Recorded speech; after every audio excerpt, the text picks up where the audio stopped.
Wow, Spider-Man No Way Home is just around the corner. We've just, as of recording, the trailer 2 is just dropped, and instead of what I normally do, which is do a breakdown, talk about all the little details, is this the villain, is that character in it, is Toby and Andrew in it? Instead of doing all that, I want to do something a little different. I want to do a check to camera of just some of my fears of the movie itself. Because yes, I'm absolutely excited. This is the third in a trilogy, but there are some aspects that are not guaranteed to hit, and I just want to talk about it, and I've got a camera, I've got you guys here, and I just want to jump straight into it. So, what is this video about? What am I fearful of?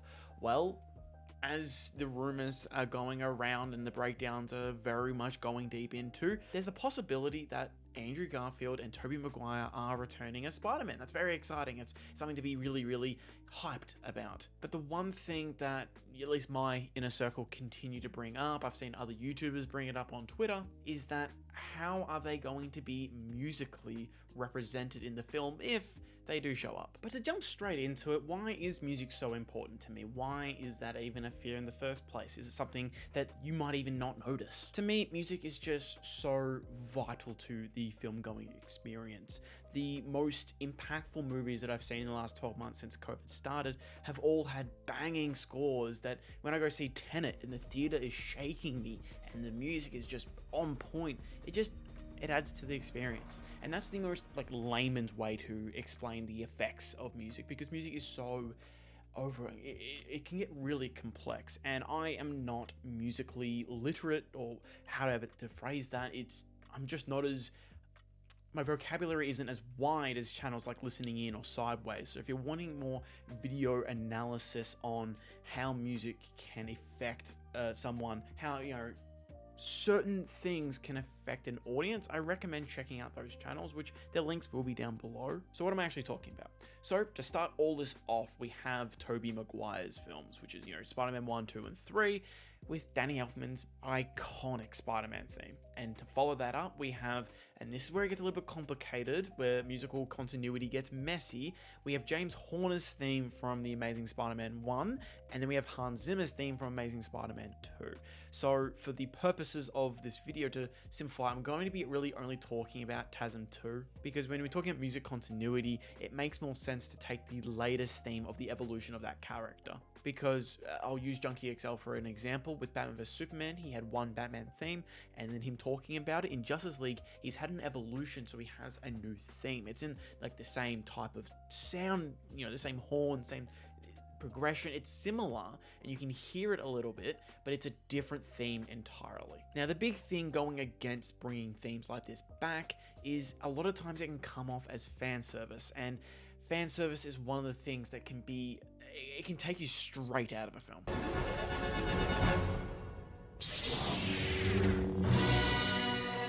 Hold on, is that a lightsaber? Yes!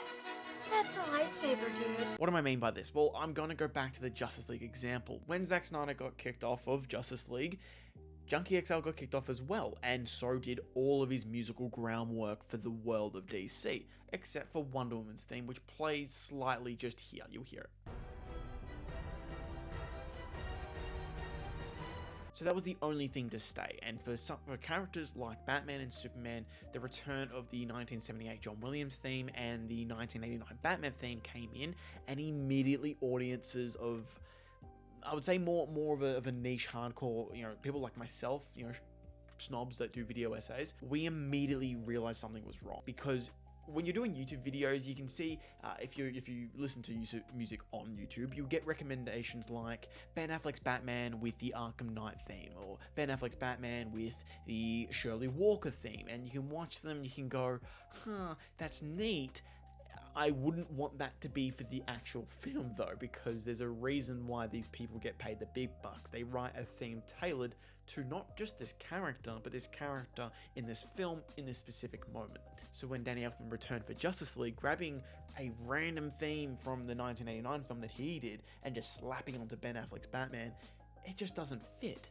And you can obviously see when you're watching it, it feels off. When there's Superman who's come from a world of pain and he has to be the optimism in a nihilistic world, to have the John Williams theme show up, it's almost like whiplash. But I'm also a big fan of justice. because you go, oh, this theme is so hopeful, but this is such a dark moment with their worlds ending. This is so weird. Now back to Spider-Man, how does that correlate here? Well, the thing is, if you, let's say Tobey Maguire and Andrew Garfield are in No Way Home, and if they show up just playing their themes in just majorly over the top of the film, that isn't what I'm talking about. Because the composer of the film, Michael Giacchino, is a musical genius. He is amazing with everything he's done. He doesn't miss. And now, you might be asking, if you're not as a hardcore fan of just listening to this music as I am, who is Michael Giacchino? And without further ado, here's his filmography. And this is just going to be off the top of my head. I'm going to try and rapid fire this. Incredibles 1 and 2, Up, Inside Out, Ratatouille, Mission Impossible 3, Mission Impossible 4, Lost, the Medal of Honor games, Spider-Man 1 and 2, Doctor Strange, and oh my goodness, I forgot Zootopia, I forgot the Jurassic World films, and the Planet of the Apes films. His filmography for being someone so young is legitimately insane. So, this is the man that's doing the music for the third and final installment of the Homecoming trilogy, the Home trilogy. Do I trust Michael Giacchino is going to slap it out of the park?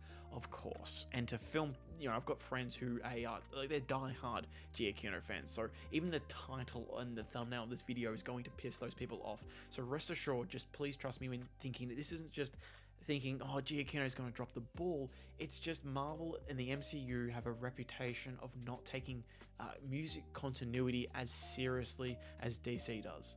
And it's, oh my goodness, and it's hard to reiterate this enough. It's just important. But to sum up my thoughts quickly and concisely, what am I afraid of? I'm afraid that they're going to replace Tobey and Andrew's theme with something else, and that music continuity in a moment where it could be really, really good to finally have some good consistency is that they're going to change it. Is that they're going to not follow through with this amazing opportunity. I just don't want to get another situation where characters like Iron Man have 4 distinct themes when we could have a situation where we have, all 3 Spider-Men on screen. They have a Spider-Man theme, so for the 3 of them, what they represent, like in Spider-Verse, and then they have their individual motifs going on. So if they're doing action, it's going to be tough to balance. I don't have the answer, but the keys are in Michael's hands, and we'll just have to wait till December 15th, December 16th, and we'll see what it's like on screen. If they're in the movie. But these are just my thoughts. I want to hear what you think. Music is important to me, but do you even care? In the comments down below, I want to know your thoughts on the music importance in an actual film. Like, does Andrew's and Tobey's theme not coming back, would that have any effect on the actual film's outcome for you? Other than that, please like, subscribe, feed this algorithm. We just hit 2,500 subs today as of recording, so thank you for that. And I'll see you guys in the next one whenever that comes out.